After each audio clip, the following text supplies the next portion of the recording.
दिनर आश्वस्ति पर पुणी बढ़िब ताती 20 मार्च जाए ग्रीष्म प्रवाहर संभावना 9 तारीख रु तापमात्रा वृद्धि पाइबा सह ताती असह्य हेबा नहीं आकलन करिछि पाणीपाग विभाग।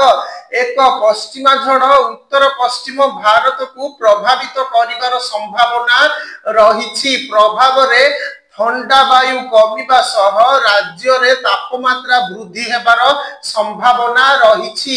4 दिन मध्य रे 3 रु 4 डिग्री जाए तापमात्रा वृद्धि संभावना रहिछि। भारतीय पाणीपाग विभागर आकलन अनुसार 20 मार्च जाए ग्रीष्म प्रवाहर संभावना रहिछि। राज्यर आभ्यंतरीण अंचल रे 33% पर्यंत ग्रीष्म प्रवाह हेबाकु थिबा पाणीपाग विज्ञानी आकलन करिसंती। फल रे किछि किछि स्थान रे दिनर तापमात्रा 40 डिग्री छुई पारे।